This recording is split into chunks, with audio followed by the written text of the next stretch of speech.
In today's class, I want to show you how to solve problems associated with assumed mean. And I'm going to use a step deviation method. Now, we have an assumed mean of 67 kilograms. Our goal is to find the mean and the standard deviation. So what I'm going to do first of all is to find the class interval or the class mark, which I will just call the average of these two numbers. So let's call that x here. So the average of 60 and 62 is to add the two of them, then divided by 2. If you add 60 and 62, you should get 122. And if you divide that by 2, you should get 61. Do the same thing with these values. If you add these two, you get 128. Divided by 2, you should get 64. If you combine these two again, you should get 134, yes? If you divide that by 2, you should get 67. If you combine these two, you should get 140 divided by 2 will give you 70.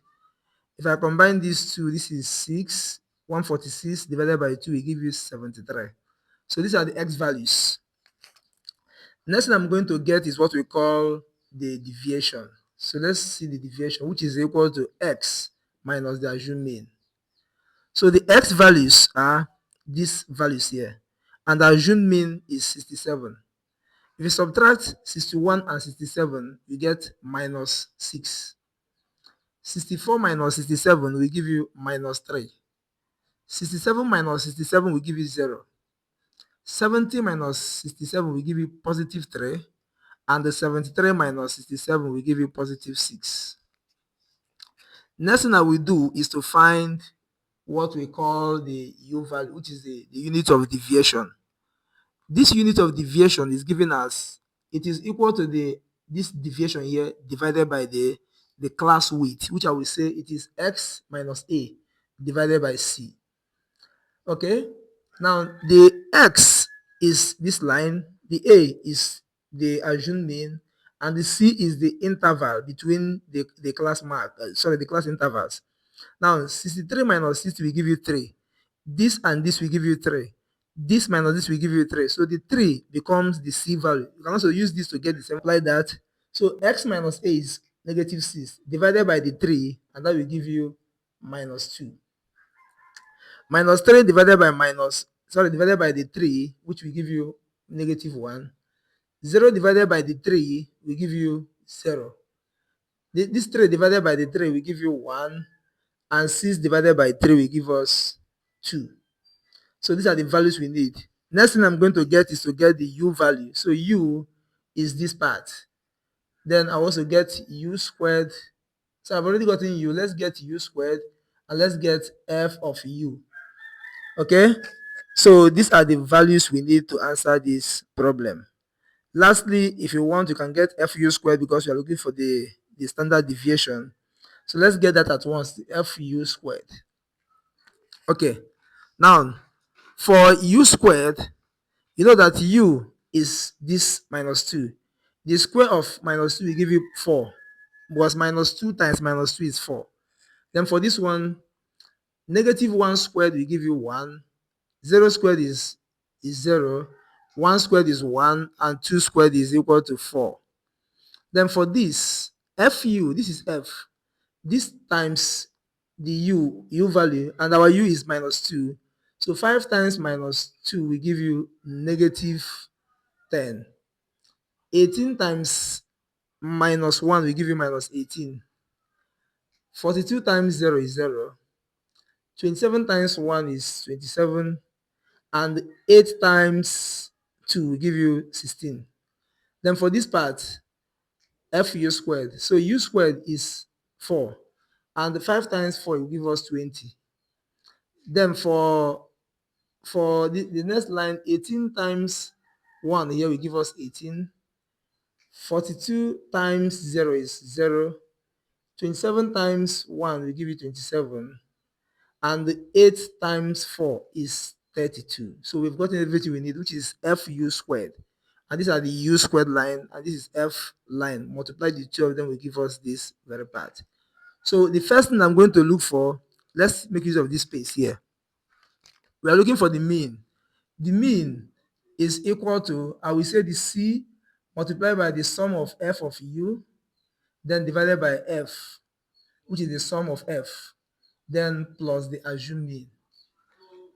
So what this means is C is equal to the difference between these two numbers, like I said before, C is equal to 3. Then multiply by f of u is the sum of everything here. If you look at these two numbers, the sum of fu is minus 10 minus 18 is minus 28. Minus 28 plus this 10, sorry, plus will give you minus 1. And minus 1 plus 16 will give us 15. So that means the sum of fu is 15 divided by the sum of f. If you add these numbers here, you should get 100. Yes. So that means frequency is 100. You can verify this value using your own calculator. So that will be 100.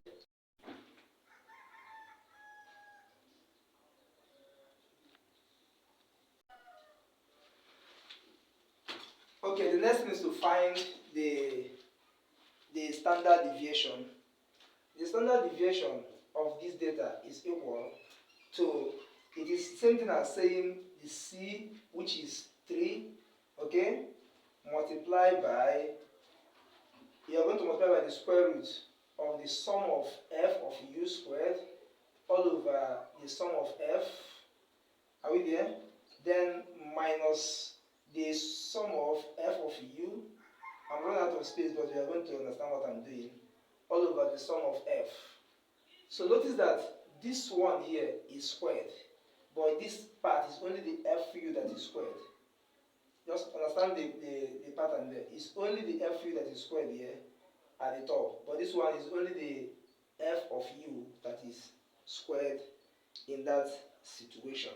So now the C is already given as 63 minus 60, which is 3, into the square root of sum of fu squared. You go back to the other pattern, add everything we have there. This plus this will give me 38. 38 plus 27, 38 plus 27, this is 15, 5 carry 1, put 1 here, that will give you 4 plus, that is 65. And 65 plus 32 will give you 97. Okay, so here I'm going to get 97, then divided by the sum of f is 100, then minus sum of fu squared, which is f of u. Remember that it's fu inside the bracket, and that will give me 15 here. So that's 15 divided by sum of f is 100. Okay, then I'm going to do what? Square this part. So everything I'm doing here multiplied by what? 3. So this is equal to 3 into the square root of, if you divide 97 by 100, you get 0.97, then minus, if you divide this by this, you should get 0.15, then square it. So if I were you, you can finish this up with your calculator. Just get the square root of 0.97, keep the answer. Subtract it by square of this number, keep the answer again. These are the answers. Answer for this one, answer for this one is here. Then multiply the two of them by this 3 here. That will give you the final answer. Because I'm running out of space. But just get the square root of 0.97, you keep the answer, minus get the square of this number, keep the answer. Use this to subtract this. Anything it gives you, now multiply them by 3. Let me see your answer in the comment section. Thanks for watching and have a nice day.